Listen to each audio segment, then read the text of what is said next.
Last video, we took a look at the top 5 Pool 2 decks and how you can upgrade these with just 1 or 2 cards from Pool 3. Today, we're going to take one of those decks for a spin at infinite rank, play some games, as well as break down the individual cards in the deck and take a look why we chose those specific cards. So stay tuned. Let's go.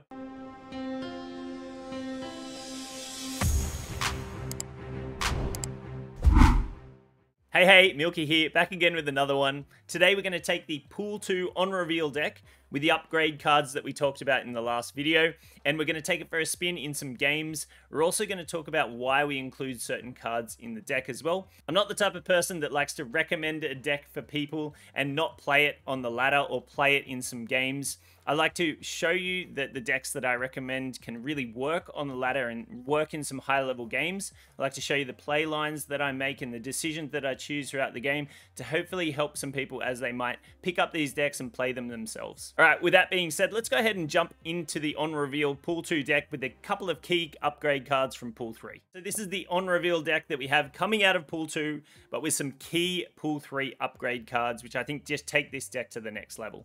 Now, we have made some small tweaks from our last video in terms of playing out this deck. There were some decisions that I made along the way and some cards that I recommended, and most of these cards are in here, but we have one inclusion which was not in my previous video, which is Nightcrawler. I just think Nightcrawler adds a lot to the early game. He has some decent synergy as well with cards like Wolfsbane. He allows you to just play out a card safely early on, which you can move around and have a bit of flexibility in your play. I just think he adds a bit to the deck where the deck rounds out already quite well at the top end. Taking one of those top end pieces out, being America Chavez, and dropping in Nightcrawler for me was just a way to see through the early game and just have a little bit more consistency with the deck in terms of the early game playing into the well-rounded out late game.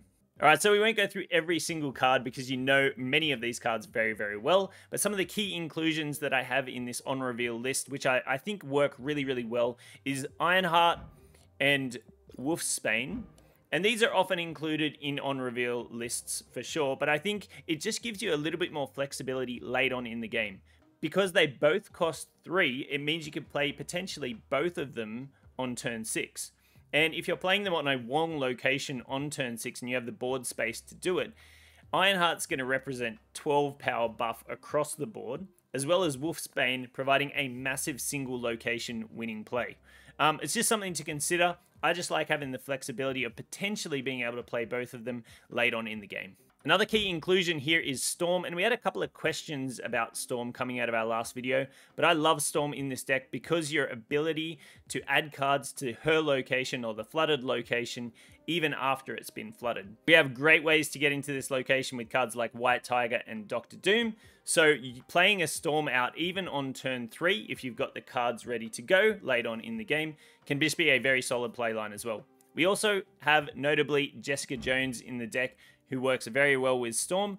I like her inclusion here as a 4-drop. She does kind of compete with Wong at the 4-drop, and for the most part, you're going to be going with Wong. But Jessica Jones just provides a little bit of versatility in how you can play out Storm locations or other plays within the game as well. Now, another card that I want to call out from Pool 3 is Thor. If you do have Thor, he can be an incredible addition to this deck, and I would probably play Thor in place of Jessica Jones here. I just really like Thor as a card, and he works so well with Odin in this deck as well if you're able to draw Mjolnir. And you just have a great way to push a lot of power to a single location with Thor down on the board.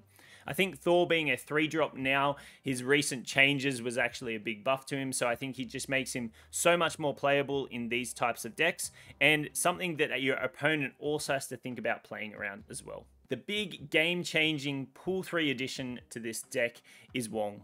Wong has an ongoing ability which says your on-reveal abilities at this location happen twice. That's insane value you can get from the on-reveal cards you have in this deck. Specifically, multi-lane playing cards like Doom and White Tiger. Wong has fantastic synergy with single lane winning cards like Black Panther coming out of Pool 3 and the most recent Season Pass, but also cards like Gamora. Get Gamora's on-reveal ability to go off.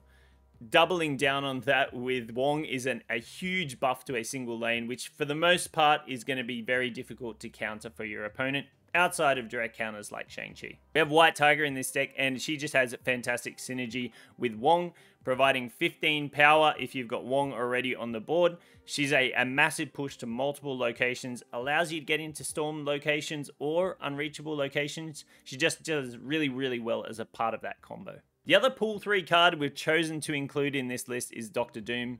Dr. Doom is one of my last cards to unlock in pool 3, but also my very favorite card in the game. I love Dr. Doom. I think his ability is super, super strong.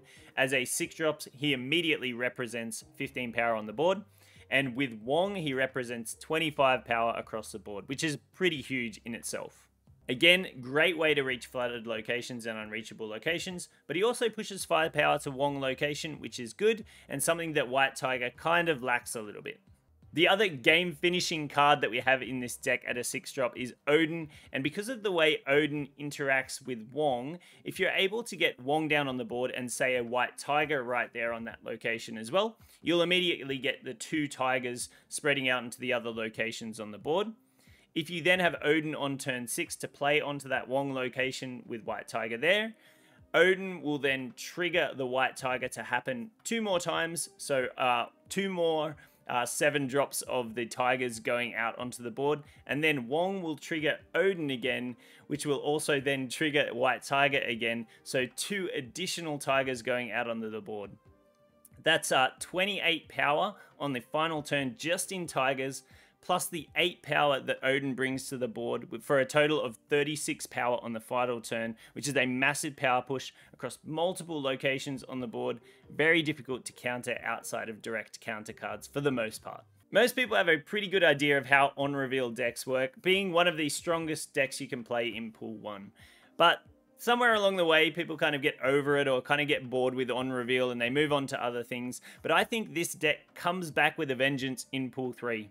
Not only is it super, super fun to play, but it becomes even stronger with the addition of particularly Wong in this deck, but also Dr. Doom. There's also some other crazy combos you can do out there with Wong and on-reveal things with Arnim Zola and Black Panther and lots of different combos you can do. But for the most part, this deck is incredibly consistent as is, and something you can build very, very easily if you do unlock cards like Wong and Dr. Doom. Alright, so that's it for the deck breakdown. Let's go ahead and jump into some games. Today we'll be playing at Infinite Rank. We've just reached Infinite Rank for this season. We'll be playing against Pool 3 full collections. So let's jump in and see how we go.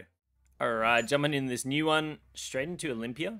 Olympia's not bad for us. Let's go ahead and play Nightcrawler over into the far right, just in case it's something that could be useful for us over there. Space Throne. Cool. Okay, so that's not ideal for our deck. Our biggest thing is probably going to be a like an Odin in there or a Tiger, so that's fun. You could potentially get a Tiger in there and then buff it, maybe. We could go down the route of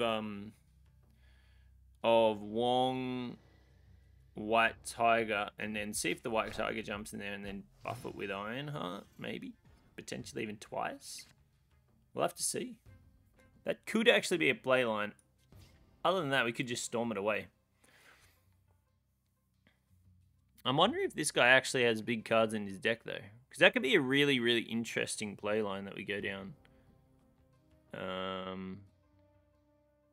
What does that mean for us, though? It just means that we storm this location now. I'm wondering if storming this is just better. With our cards that we have in hand. I think just storming this is just better. We'll go ahead and do, like... I wanted to kind of do something cheeky here, but I think just doing this is actually just going to be better.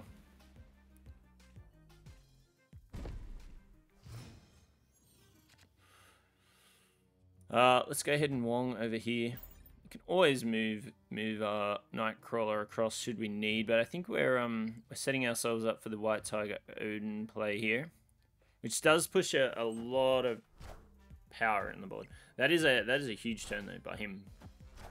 Massive turn. Just 4 1-drops. Very, very, very strong turn by him.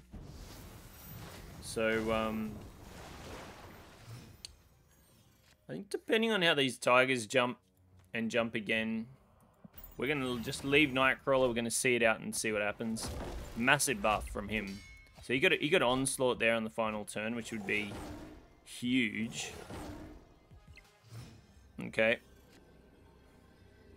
So I think we're down this path now. The other play is to... The other play we actually could do here is these two. Where we get 12 power out with Ironheart. And we just hope we hit as many Tigers as possible. So let's assume Onslaught. Let's go ahead and assume Onslaught on Blue Marvel. Because we could Odin here and get more Tigers out. We're going to get 4 Tigers out, so we fill up all the locations. So he's going to add another 4, so he goes to 19. We go to... I mean, we go to 21, right? In middle. So maybe that's just better. We go to 23 in middle, sorry. You can only get to 19 with Onslaught. Yeah, let's go ahead and do that. This would be a fun play to do, for sure. Because I think we would immediately win this location, and we just have to roll well. But I don't think really too well. So I think actually either play line could work, but I think let's go ahead and do the Odin play. And we'll leave Nightcrawler there. Kazaa.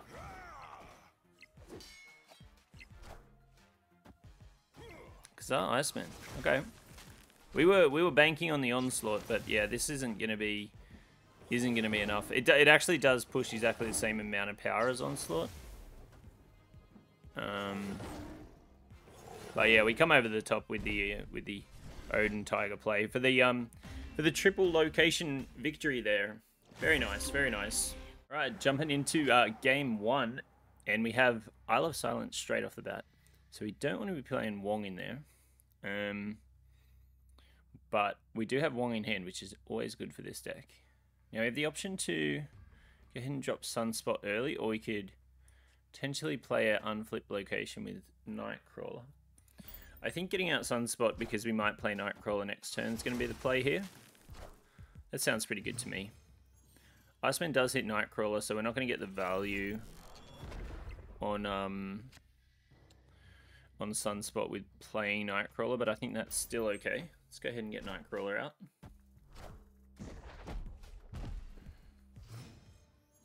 Okay, so he's got a Sunspot as well.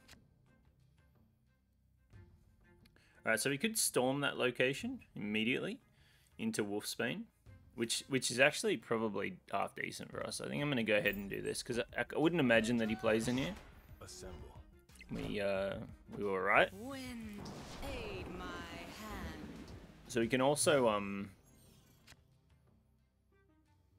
okay, so we do have the combo here.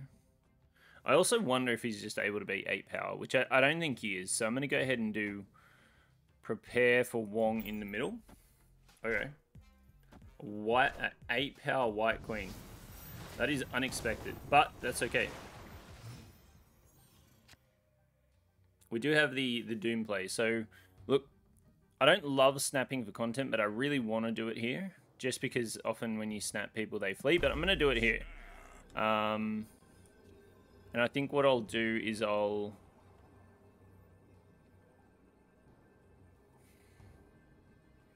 So we're going to get out a few Doom bots here. So I think I'm going to go ahead and do this. Well, I think I'm going to go ahead and do this, actually. And then I'm going to Doom on the last turn. Yep. So that's fine for us. It doesn't... Well, it does make a bit of a difference with... It does make a bit of a difference with the Wolfsbane. But I think we're still in a decent spot here. Especially with having the Doom. So, look, I'm confident this is going to do it with 10 going to each side, but we'll see. He's got his own Doctor Doom. Okay, so that's good, but it's not going to beat our Doom. Our double Doom is better than his single Doom. And we get the win out there. So I think we kind of prepared our plays early. We got the Wong and Doom combo there, which was awesome to have. Yeah, I think we did get a bit... we got hit pretty hard with Killmonger for sure. But I think the combo pieces just came out for us in the end, and yeah, it was a good kind of showcase of what the deck can do. Let's go for another one. Jumping into another one here, we have Hell's Kitchen straight off the bat. So not too bad. We have some options here on turn 2. We do have Scorpion though, so Scorpion's usually a great turn 2 play. He's not gonna have a big hand though, so I potentially could hold off on the Scorpion. But I don't know how much more value we're going to get out of a Scorpion with a versus a discard deck. He's got 5 in hand, so I think let's just go ahead and probably get 4 of them here, maybe 3 if he does discard this turn as well. What do I want to play? Westview is a safe location at the moment. I think let's go ahead and play into Westview. I think we're okay with this. Okay, so we get a pretty high value Scorpion there with him not playing a card. Scorpion onto 5 cards always feels pretty good. Now we can Iceman here and just pass. Or we can Wolfsbane. I don't really love the Wolfsbane. So I'll start spreading power just a little bit. Trying to keep a bit of even power across the board at the moment, which would be pretty good. Okay, so we have White Tiger Odin at the moment, which is a pretty good play actually. So we can White Tiger here, and then we can potentially Ironheart Odin on the final turn, on the final few turns, or even Ironheart Wolfsbane Odin. No, we won't have enough mana for that. We can just Ironheart potentially if we draw into something. Let's have a look. Let's see what we draw into. I think I'm happy with this play at the moment. Agatha comes out. Okay, interesting. Interesting Agatha playing a Blade. That's very interesting, actually. Okay, so we can only play 1 card this turn.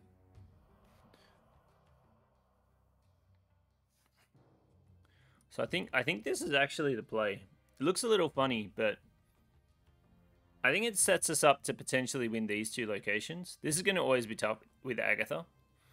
But I think setting it up like this, we have the potential to win these 2 locations. So let's go for this one. He goes after a Hell Cow.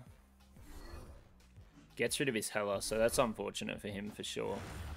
He could have a Ghost Rider, which could bring it back. Okay, so does Doom change things here? I think Doom actually does change things. I think we end up playing Doom.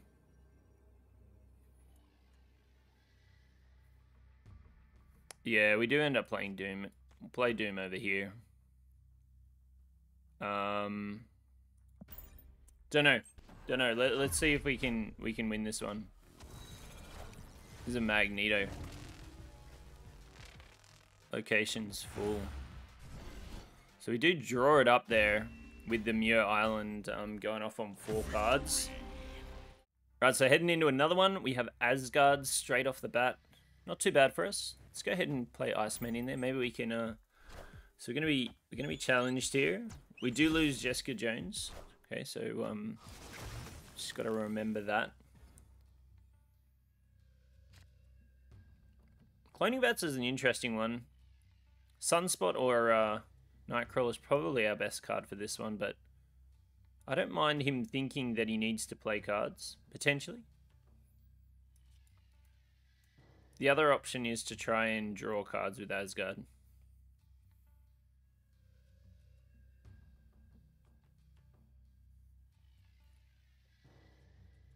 We need to keep things open for a potential Wong Doom combo here. So let's go ahead and do Scorpion into Cloning Bats. I think that's kind of fine for us. It doesn't give us an amazing turn 3 play, like right where we stand. But I think Scorpion again there is pretty dang good. So I think this kind of rounding out as a Wong White Tiger Doom game, which feels pretty strong. So I'm going to go ahead and snap on this one. We'll see if he challenges us. Like, yeah, I don't love snapping for these games. But I've had a bunch of comments saying that you should show how you would play. You should show a bit more how you snap in games, when you snap, those kind of things. It's really helpful for people. So so I'm gonna start doing it a little bit, and hopefully we don't get too many retreats for the most part. But yeah, we'll give it a go. So I think we're giving up Asgard in terms of the card draw, but we're going to go ahead and do Wong Wai Tiger Doom, and we'll see how we land. So yeah, let's do this. That's fine for this. That's actually kind of frees up space. These two Buckies are really interesting. Maybe he has a Venom to take a bit more advantage of him. Especially that 4-power one. Be a bit sad to lose that. Let's go ahead and White Tiger. I think this is going to be our play line. We've kind of decided early on with the cards that we had available to us. But I think it is the strongest play line for sure. Destroy decks don't typically run amazing counters. That's actually fine for us. That's actually fine. We do lose a bit of power, but we get it's not as bad. It's not as bad as I would think. Because I think we're potentially in a good spot to win Asgard here. And this is like the Aero Destroy deck. Yeah, that's been running the ladder at the moment. But yeah, I think we had 10 power coming over to make 17 on Asgard. We had 9 on Wakandan Embassy. It's not huge, but I think we committed to the play line. We were going down that route. The other play we definitely could have done there would be Ironheart Wolfsbane, which would actually provide a massive buff as well. So that was something to consider. It would provide plus 12 from Ironheart, which is actually huge, and then Wolfsbane on top of that to finish that location off. Which would have been massive. It was actually probably the better play line, for sure. Yeah, but I think either way we had a pretty strong turn 6 for sure. All right, so that's it. That's our gameplay with the upgraded Pool 2 on reveal deck. We had a ton of fun with this one. We got some really solid wins out there. We did have some high-rolly kind of opponent games as well, which were a little bit tough to navigate. But for the most part, this deck was incredibly consistent for us. We played 5 games and we won 4 of them, which is definitely something that you can use to climb the ladder and do quite well for sure. There's lots of different play lines you can take with this deck and decisions to be made, but I hope that I was able to show how I play out this deck and how I like to manage my my turns and the decisions that I make throughout. All right, so that's going to wrap us up for this one. Thanks so much for joining us. Really hope you enjoyed the video. We'd love to have you subscribe to the channel and like the video. It does help us out so much as a growing channel. All right, I'm out of here. Thanks again, and until the next one, I'll see you then.